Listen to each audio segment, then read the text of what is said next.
ကြတော့ဒီအင်ဒိုနီးရှားနိုင်ငံမှာဖြစ်သွားပါတော့ဒီငွေရနေပြီးတော့ပေါ့နော်ဒီငွေရနေပြီးတော့လူတကို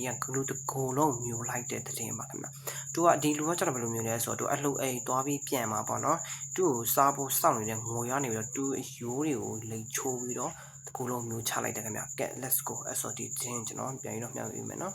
ဘယ်လိုလဲဆိုတော့တဲ့တင်မှာပြောပြထားတဲ့အကြောင်းအရာကျွန်တော်ဘယ်လိုလဲဆိုတော့သူအလှအိမ်မှာအလောက်သွားကူတယ်ပေါ့နော်ဒီမျိုးသားတူဟာပေါ့နော်ဒီအရှယ်9စင်တီမီတာရှိတယ်ပေါ့နော်ငူလီယန်လို့ခေါ်တဲ့ဒီငွေမျိုးသားခံလိုက်ရပါပေါ့နော်ဒီဖြစ်စဉ်ကကြတော့26ရက်နေ့မှာဒီအသက်35နှစ်သားရှိတယ်ဒီအမျိုးသားတူဟာပေါ့နော်ဒီအလူအိမ်မှာတွားကူပေးနေတယ်ဒီတွားကူပြီးအိမ်ပြန်လာတော့သူ့အိမ်ပြန်ရတဲ့လမ်းကတောလန်းတနေရာဖြစ်နေရပေါ့နော်အဲ့နေရာတွေတော့ဖြတ်သွားရတယ်ဒါပေမဲ့ဒီသားကောင်ကတနေရာစောင့်နေရပေါ့နော်ဒီငွေကြီးကလူကိုရက်လိုက်ပြီးတော့အယိုးတွေကိုပေါ့နော်ဒီပြစ်ကနေဆိုပြီးတော့ချိုးကသူ့ကိုမျိုးချလိုက်တယ်လို့သိရပါပေါ့နော်အမျိုးသားပေါ့နော်ဒီအိမ်ပြန်မရောက်လာတော့ဒီမိသားစုတွေကစိတ်ပူပြီးတော့အလူအိမ်ပေါ့နော်တွားမိတော့သူပြန်တွားပြီလို့ပြောပါပေါ့နော်အဲ့နောက်အိမ်ပြန်တဲ့တော်လန်ဘက်မှာအမျိုးသားကိုပေါ့နော်ဒီမိသားစုတွေလာရှာကြတယ်ပေါ့နော်ဒီည7 နာရီလောက်မှာဒီတောထဲမှာသူစီးနေကြဖက်နှက်ရဲပြီးတော့ဒီဘယ်ဘက်အိတ်ကလေးတွေကြာနေပြီးတော့ဒီလွယ်တဲ့အိတ်လေးကြာနေပေါ့နော်တွေးခွက်တွေတချို့လည်းတွေးရလို့သိရခင်ဗျအဲ့တော့ဒီတွေးခွက်တွေနောက်ကိုလိုက်သွားတော့တောအတွင်းမှာကြီးမားတဲ့ပေါ့နော်ကြီးမားရှင်နေရတဲ့ဒီငွေကြီးကိုတောတွေ့လို့သိရပေါ့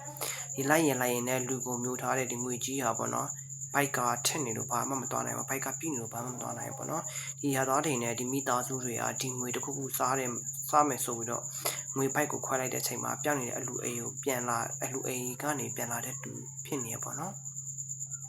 အဲ့တော့ရဲတွေအကြောင်းကြားပြီးတော့အလောက်ကိုတကြိုဖို့ပြန်ထုတ်ယူလိုက်တယ်ပေါ့နော်ဒီဖြစ်စဉ်ကကြတော့အင်ဒိုနီးစီးယန်နိုင်ငံ26ရက်နိုင်ငံမှာပေါ့နော်ဒီ26ရက်နေ့ကဖြစ်သွားခဲ့ပြီးတော့ပြီးခဲ့တဲ့လကပဲလူ2ယောက်လဲတလထဲမှာငွေစားခံလိုက်ရလို့သိရခင်ဗျဒီပြီးခဲ့တဲ့9ရက်နေ့6လပိုင်း2026နေ့မှာလဲပေါ့နော်အသက်44နှစ်ရှိတဲ့ဒီနွားစာကျွင်းနေတဲ့အမျိုးသမီးလဲပေါ့နော်အရှယ်10စင်မီတာရှိတဲ့ငွေစားခံလိုက်ရပြီးတော့သူ့ယောက်ျားတွေ့တဲ့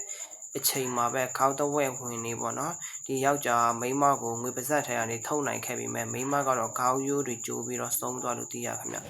အလားတူပဲပေါ့နော်ဒီဖြစ်စဉ်မျိုး23ရက်နေ့6လပိုင်း2026နေ့ရလဲပဲဒီအသက်25နှစ်သားရှိတဲ့လူငယ်ကပေါ့နော်သူဆိုင်ကနေအလုတ်သွားစင်မှာအရှယ်9စင်တီမီတာရှိတဲ့ငွေကြီးကပေါ့နော်သူရဲ့ဆိုင်ကယ်နဲ့လူကိုတိုက်ခိုက်ပြီးတော့စားတောင်းခဲ့လို့သိရခင်ဗျ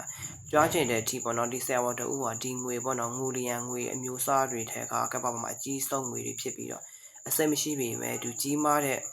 ဒီကိုနဲ့ပေါ့နော်လူတွေကိုတိုက်ခိုက်ပြီးတော့စားတောက်တတ်တယ်လို့သိရခင်ဗျဒီအင်ဒိုနိုင်ငံမှာဆိုရင်ပေါ့နော်ဒီငွေကအများကြီးပဲလို့ပြောရပေါ့နော်တော်လန်ကနေတော်လာတဲ့သူတွေတို့တတိထားကြပါလို့လည်းသူတာဝန်ရှိသူတွေကသူတို့ပြောဆိုခဲ့ပေါ့နော်ဒါနိုင်ငံခြားသတင်းတွေပါတာပြတစ်ဆက်ပေးနေတဲ့ထိုင်းသတင်းကနေပြီးတော့တစ်ဆက်ပါတာပြန်ပေးတာဖြစ်ပါတယ်ဗျ